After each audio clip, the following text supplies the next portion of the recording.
Beberapa waktu lalu hakim telah menjatuhkan vonis 3,5 tahun pidana penjara terhadap anak AG atas kasus penganiayaan berat terhadap David Ozora. Putusan yang lebih rendah dari tuntutan jaksa penuntut umum memang jadi pro kontra.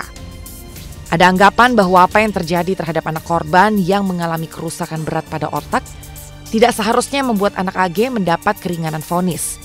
Namun di sisi lain, vonis 3,5 tahun terbilang masih tinggi. Mengingat apa yang dituduhkan terhadap AG yang adalah penganiayaan berat berencana tidak ada. Kuasa hukum mempertanyakan kenapa beberapa keterangan saksi ahli tidak dipertimbangkan oleh hakim. Bahkan, hasil psikologi forensik pun tidak dilampirkan di tuntutan dan di pembuktian. Dengan demikian, apakah pihak kuasa hukum AG berencana mengajukan banding atas putusan hakim? Kemudian bagaimana tanggapan pihak AG atas kebocoran informasi di ruang sidang yang akhirnya membuat kliennya dihujat netizen? Saya Anggi Pasaribo akan berbincang langsung dengan Mangatta Toding selaku kuasa hukum dari anak AG. Beberapa waktu yang lalu kan Ibu Hakim sudah memutus vonis 3,5 tahun, which is itu lebih rendah daripada tuntutan JPU. Kalau dari kuasa hukum sendiri, langkah lanjutannya ini apa nih? Atau memang sudah cukup puas? Langkah lanjutan kita tuh pasti opsi yang harus dan disediakan undang-undang kita sampaikan, seperti banding, ada upaya untuk tetap menerima putusan atau mungkin kita tunggu sampai ingkrah terus peninjauan kembali. Jadi semua opsi itu kita berikan ke keluarga, tapi kita belum diberitahukan sampai sekarang pas kita wawancara ini, Mbak. Jadi kita belum tahu putusan keluarga jadinya mau apa, kalau tinggi atau ini masih ringan atau ini perlu dilawan lagi putusannya, itu subjektif ya menurutku. Cuma dari kami tim penasihat hukum ada beberapa catatan terhadap putusan itu pasti yang Bu Hakim sampaikan. Seperti kami sudah sampaikan sebenarnya di pembelaan, ada hasil, jadi suatu tindak pidana itu ada perilaku tindak pidana, Mbak. Jadi pelaku itu melakukan tindak pidana itu karena apa? Nah, assessment-nya tuh jelas. Ada hasil PK Bapas kemarin berdasarkan undang-undang, ada hasil pemeriksaan psikologi forensik, itu yang nggak dilampirkan kemarin. Jadi kesimpulan-kesimpulan atas tindakan yang dilakukan anak AG ini hanya berdasarkan asumsi menurut kami. Hasil psikologi forensiknya tidak jelas, tidak dilampirkan di tuntutan, di pembuktian dan lain-lain. Makanya kita tuh pengen sebenarnya kenapa ini tidak dilampirkan. Kita bertanya-tanya sampai akhirnya kok ada narasi-narasi yang udah beredar sekarang nih, Mbak, bahwa dia ternyata bohong dan lain-lain. Dasarnya nggak ada penelitian yang bilang itu, Mbak. Bahkan di PK Bapas itu bilang kalau sambil duduk kali, Mbak. PK Bapas itu bilang hasil penelitian terhadap profil anak ini dia di bawah relasi romantisme dari Mario Dendi. Sebagai korban dari romantisme dari Mario Dendi. Ini mirip sama relasi kuasa. Terus anak AG ini tidak punya niat untuk melakukan tindak pidana ini. Dia tidak merencanakan dan lain-lain. Itu semua diuraikan di dalam penelitian masyarakat PK Bapas. Jadi kami menyayangkan memang narasi yang keluar tidak sesuai dengan hasil penelitian yang sudah dilakukan cukup waktunya. Padahal sidang kami kan ini hanya sebentar banget, Mbak. Sampai hakim yang mulia berani menyimpulkan itu, kami juga kaget sebenarnya. Kenapa bisa disampaikan bahwa tadi kan ada laporan forensiknya gitu ya, Mangatta? Kenapa ada laporan psikologi forensik yang mengatakan bahwa AG ini korban dari relasi romantisme? Memangnya apa yang diberikan oleh Dandi sampai AG ini segitu submitnya, segitu tunduknya sampai akhirnya ya ujungnya di pengadilan nih dia sekarang gitu kan? Jadi yang bilang itu bukan hasil penelitian forensik, Mbak, tapi penelitian masyarakat PK Bapas. hasil forensiknya itu sampai detik ini kita nggak terima. Padahal anak AG waktu itu sampai 5 kali pemeriksaan psikologi forensik, tapi datanya kita belum terima. Tapi informal dia mengkonfirmasi hasil penelitian masyarakat ini. Hasil penelitian masyarakat ini bilang tadi yang Mbak Anggi bilang dia di bawah kendalinya Mario Dendi, banyak faktor mungkin. Nah, memang fakta-fakta itu belum bisa kita ungkap di sini, Mbak. Sampai ada perilaku yang Mario Dendi ini men-treat dia dengan ABC itu tidak diuraikan di dalam penelitian itu nggak diuraikan, tapi mereka menyimpulkan bahwa ada pengaruh yang luar biasa dari Mario Dendi ini kepada anak AG. Sempat diceritain sama AG ke Bang Atta gitu. Karena kan ketika AG ini didampingi oleh kuasa hukumnya, pasti kan ada dong komunikasi gitu kan. Nah, apalagi sebelum vonis dan ketika dia menyampaikan pledoi, ada yang disampaikan nggak sih Bang ke Bang Atta yang mungkin nama publik perlu tahu gitu? Soal apa nih Mbak? Soal posisinya dia, karena sekarang ini kan publik itu, ya tadi Bang Atta udah sempat sebut ya, ini tuh kayak ada versi kecilnya Sambo PC, padahal sebenarnya berulang kali tuh kita kalau dengar ini tuh berbeda gitu kan ya. Dan masyarakat juga mempertanyakan, lah AG ada di sana melihat penganiayaan berat, nggak punya empati sama sekali kah gitu untuk nge-stop gitu kan. Jadi sebenarnya ada apa sih Bang? Jadi penyesalan yang paling dia sampaikan kemarin di pledoi adalah dia tidak melerai gitu. Makanya di ahli yang kami ajukan, psikolog forensik ini, yaitu Mas Reza Indragiri, yang kita tahu dia sangat objektif orangnya, dia sampaikan tindakan untuk tidak melakukan peleraian atau merespons sesuatu peristiwa itu ada banyak faktor yang menentukan. Ada 5 bahkan tingkatan untuk menolong. Jadi Mas Reza waktu memberikan keterangan sebagai ahli juga kami lihat tidak diambil oleh majelis hakim untuk mempertimbangkan kasus ini. Ditambah tadi Mbak, saya akan mengulang-ulang ini terus sih. Hasil penelitian psikologi forensik itu tidak diterima dan dihadirkan di persidangan sampai detik ini. Padahal itu yang menentukan perilakunya anak ini, benar dia punya niat untuk menganiaya apa tidak, karena sudah disampaikan di persidangan kalau di putusan juga kemarin chatnya itu memang atas suruhan dari Mario Dendi dan lain-lain. Jadi kami lebih ke melihat pembuktian yang sangat cepat kemarin itu dengan waktu yang sangat cepat mungkin membuat putusan ini jadi tidak komprehensif, Mbak. Ini yang kami sayangkan sebenarnya. Tapi balik lagi, pilihan ini ada di keluarga untuk 3,5 tahun ini. Apakah mereka merasa harus menerima atau tidak? Kita akan balikan kepada keluarga. Kalau sejauh ini dari pihak keluarga dan dari AG sendiri ketika mendengar ketika mendengar hakim memutuskan 3,5 tahun, itu ada komentar apa Bang? Ya udahlah gitu kan? Atau memang tetap minta diperjuangkan karena sebenarnya AG itu nggak begini gitu Bang? Kalau dari yang ada di ruang sidang waktu itu walinya, ibunya ada bersama AG di ruang tunggu anak waktu itu. Yang kami lihat dari walinya, mungkin karena mereka juga tidak tahu situasi ini, mereka kaget pasti. Saya lihat ibunya juga waktu itu kaget melihat vonisnya ternyata 3,5 tahun ini pasti menurut mereka berat. Karena yang diharapkan berapa tahun Bang? Mereka tidak bilang ke kita, tapi nggak bilang, tapi nggak mengharapkan bebas kan? Atau tidak. Jadi mereka ini juga yang harus fair. Mereka merasa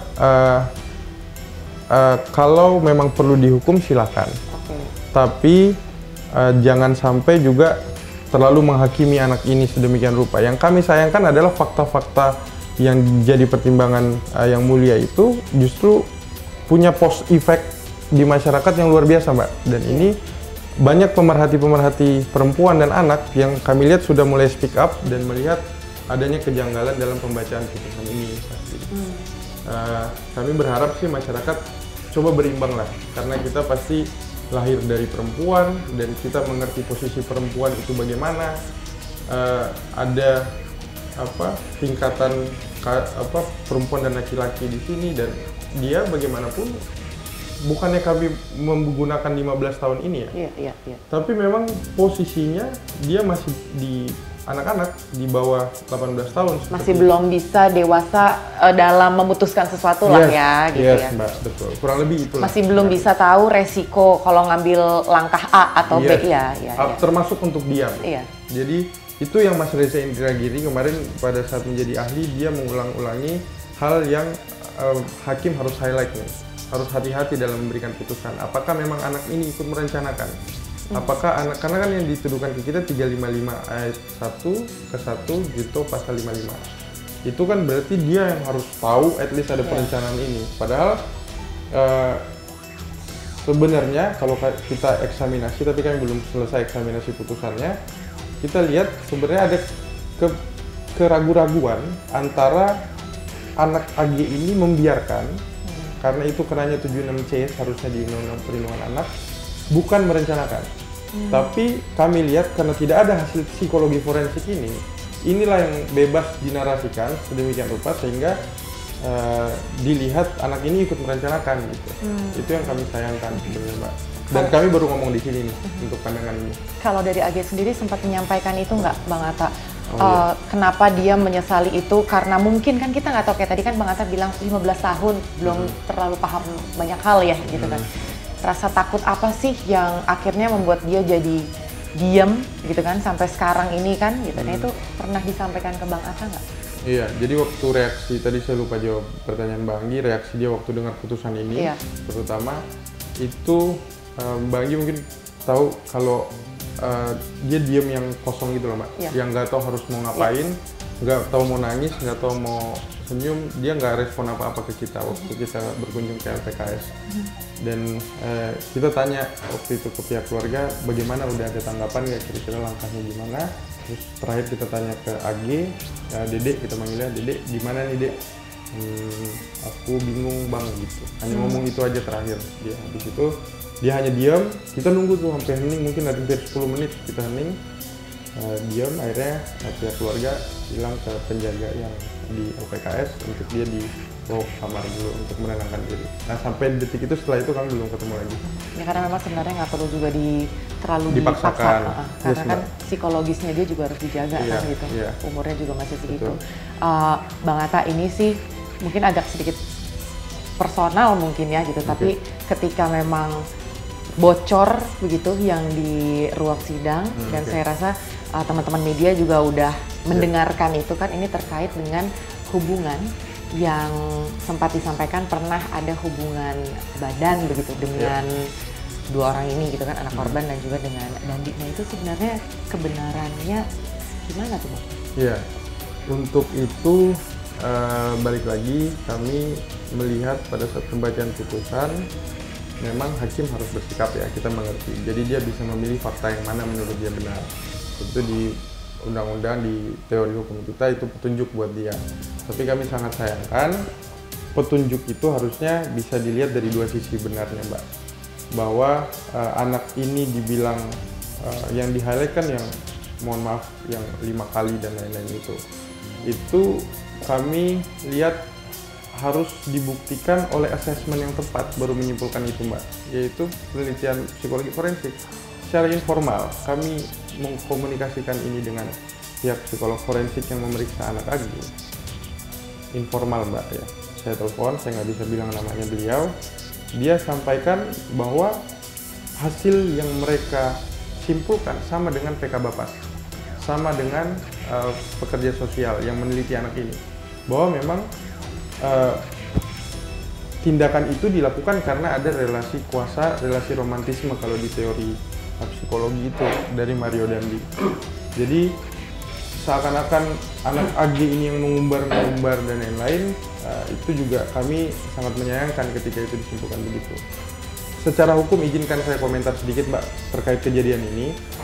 Sebenarnya di Peraturan Mahkamah Agung nomor 7 tahun 2013 kalau nggak salah, itu sudah diatur bahwa pada saat persidangan harusnya, ini belum bahas pasal 19 Undang-Undang Perlindungan Anak ya, dua aturan itu menjaga martabat seorang anak dan perempuan.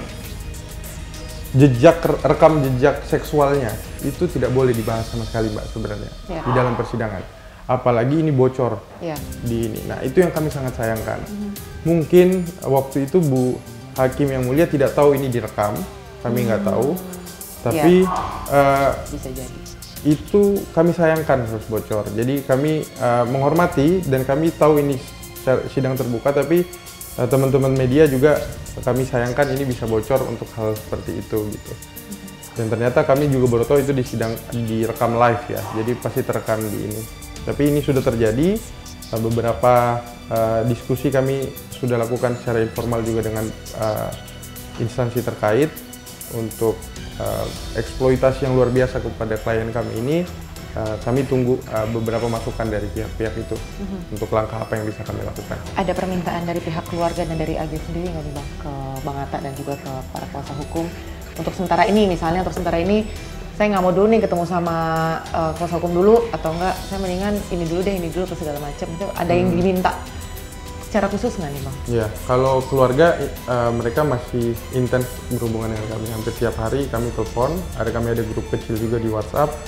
Malah beberapa kali menanyakan apa yang harus kita lakukan, termasuk soal viralnya rekaman ini. Pihak keluarga juga menyayangkan. Akhirnya kami memberitahu kita ada pihak juga yang berani untuk speak up, seperti beberapa pemerhati perempuan dan anak sudah berani, ada pihak dari kementerian sudah berani, KPAI bahkan juga sudah berani untuk meluruskan ini secara undang-undang. Pihak keluarga intinya komunikasi ke kita terus, tidak ada membatasi kami. Cuma mereka bilang butuh waktu untuk kita mengambil sikap atas putusan ini. Kalau anak AG kami terbatas komunikasinya karena nggak ada handphone sama sekali di sana. Kami hanya bisa monitor dia melalui pendamping sosial di sana. Di komunikasi tidak ada yang dibatasi, malah kami yang memberi ruang kepada anak AG untuk oke, coba dia cerna dulu ini. Karena saya pun ya mungkin nggak bisa mencerna ketika saya divonis misalnya atas suatu tindak pidana ya. Iya, apalagi kan kalau diingat balik lagi umurnya masih sangat belia, ini nggak gampang ya. Kita mungkin orang dewasa juga pasti butuh waktu juga sih ya Bang. Vonis terhadap AG tentu menentukan bagaimana persidangan Mario Dandi ke depan. Untuk itu saya mencoba menghubungi Dolvi Rompas selaku kuasa hukum dari Mario Dandi. Tidak seperti biasa, Dolvi yang selama ini responsif terhadap media, kini cenderung diam dan merespon seadanya. Ketika bertemu, ternyata Dolvi menginformasikan bahwa posisinya sebagai kuasa hukum MDS telah dicabut secara sepihak, tanpa ada pembicaraan dan tanpa ada penjelasan secara lisan. Masih ngurus Mario Dandi nggak nih Bang? Jadi gini, perlu saya jelaskan bahwa untuk informasi yang tadi itu ya ada benarnya juga ya. Jadi memang saat ini posisi kami itu ya, saya dan rekan saya, di mana kami sudah off ya, jadi tidak lagi menjadi kuasa daripada Mario Dandi. Ya. Per kapan tuh Bang? Surat yang kami terima itu tanggal 10 kemarin, 10 April. Tanggal 10 April, per ya, 10 2023. April. Namun kalau kita baca dari suratnya itu udah ditandatangani dari tanggal 3 April. Oke. Tapi itu memang udah dikasih tahu ke Bang Dolvi? Udah, jadi pada waktu dikirim surat memang sempat ada sudah diinformasikan dari pihak keluarga ya. Oh, dari pihak keluarga. Yeah. Jadi pada waktu mau ke Polda dan Bang Dolvi ketemu ya, atau dapat informasi katanya ada pengacara yang lain tapi belum sempat. Oh, itu kalau yang untuk informasi yang ada pengacara datang itu sebelum disampaikan bahwa kami sudah dicabut ya. Oh. Ya, jadi pada waktu itu kalau tidak salah 1 hari setelah kami mengikuti persidangan yang terkait dengan kesaksian daripada MDS ya. Oh, berarti sebenarnya belum ada informasi saat itu akan dicabut sebagai kuasa hukum. Ya, kami belum mendapat informasi resmi ya. Dan informasi jadi itu belum mendapatkan pemberitahuan secara resmi. Oke, berarti pemberitahuan secara resmi itu baru tanggal 10 tanggal April. Tanggal 10 ya, tanggal 10 kemarin. Masih baru dong ya? Baru banget. Berarti kalau kayak gitu sekarang saya nggak bisa dong nanya-nanya soal Mario Dandi sama atau masih boleh berbicara? Saya rasa sih kalau untuk secara etik memang terkait itu per 10 April itu kami memang sudah tidak artinya tidak layak lagi ya untuk menyampaikan terkait dengan masalah MDS ya. Oh, pantes, karena beberapa hari ini agak susah nih teman-teman nyari Bang Dolvi, karena kita kan juga nggak tahu kalau ternyata Bang Dolvi udah dicabut sebagai kuasa hukum dari Mario Dandi. Nah, untuk Bang Dolfi sendiri dengan teman-teman yang lain begitu mendapatkan surat bahwa tidak lagi menjadi kuasa hukum Mario Dandi, itu gimana tuh Bang? Maksudnya apakah memang ada hal-hal yang tidak bisa diperjuangkan kah? Atau sempat ada omongan ini kayaknya nggak tepat kalau begini, begitu, nah itu? Memang sampai hari ini kan kami juga belum mendapatkan penjelasan secara detail ya kenapa dilakukan pencabutan terhadap kuasa kami ya. Namun kami sangat memahami ya kalau berbicara pencabutan kuasa itu kan memang ya sah-sah saja ya. Kalau memang klien ingin mencabut kuasanya dan tidak ingin meneruskan lagi, itu ya sebenarnya hal yang biasa ya terjadi di dunia advokat ya. Namun sampai hari ini memang kami belum mendapatkan penjelasan secara detail, secara jelas kenapa kami dicabut. Nah, perlu kami sampaikan juga, perlu kami luruskan bahwa kalau menurut kami ya, saya dan rekan saya ya, kebetulan rekan saya itu namanya Basri ya, itu selama kami dari awal diberikan kepercayaan atau diberikan kuasa untuk mendampingi MDS, itu kami sudah melakukan tugas kami, kewajiban kami sebagai kuasa dengan benar ya, dengan baik, di mana kami melakukan pendampingan. Jadi tidak ada satupun pemeriksaan yang tidak kami dampingi, selalu kami dampingi. Bahkan proses pendampingan itu ya dari waktunya itu cukup panjang, karena ada yang sampai malam juga gitu. Dan sampai terakhir ya kami kan masih tetap mengikuti proses waktu persidangan MDS memberikan kesaksian terkait dengan persidangan anak AG ya. Ya. Padahal sebenarnya itu memang dalam aturan mainnya tidak menjadi tanggung jawab kami, tapi karena kami merasa bertanggung jawab sebagai kuasa hukum ya kami datang ya untuk dalam hal ini ya mendampingi lah ya. Jadi kami rasa bahwa apa yang kami lakukan itu sudah maksimal ya. Tapi ya kami tidak tahu kenapa kami dicabut juga ya kan. Ya. Jadi kami selalu mengedepankan profesionalisme ya sebagai seorang advokat ya, dan kami juga selalu mengedepankan aturan main yang benar. Jadi kami tidak mau melakukan sesuatu yang bukan daripada kewenangan kami. Pernah ada permintaan itu atau pernah ada mengarah ke sana sehingga itu menjadi sesuatu hal yang mungkin kasus Mario Dandi ini sebenarnya selain jadi sorotan publik ini cukup keras sih sebetulnya begitu kan, apalagi mengingat dia ini siapa, anaknya siapa gitu kan, kasusnya apa gitu. Bang Dolfi sendiri sempat pernah kebayang nggak ini berat nih gitu, kalau misalnya ada hal yang nggak sesuai dengan keinginan klien atau tadi itu mungkin nggak sesuai dengan integritasnya Bang Dolfi, akan memungkinkan sekali untuk dicabut sebagai kuasa hukum. Pernah kepikiran itu nggak? Atau mungkin selama proses pendampingan sendiri sempat ada perbedaan pendapat gitu. Satu sisi Bang Dolfi dan tim ini adalah ranah yang harus dilakukan sebagai kuasa hukum, tapi ada permintaan yang lain yang berseberangan dengan kode etik misalnya gitu Bang. Kalau tadi kan sudah saya katakan bahwa tidak ada ya artinya menyampaikan kepada kami langsung untuk meminta sesuatu yang di luar daripada kewenangan kami sebagai advokat ya, atau di luar daripada aturan. Nah, tadi mungkin tadi pertanyaan terkait dengan apakah itu berat atau ringan, saya rasa sih kalau setiap advokat ya di saat kami bersedia ya memegang suatu perkara dan diberi kuasa untuk itu, tentunya ya tidak boleh kami mengatakan itu berat atau ringan. Tetap harus kami jalani.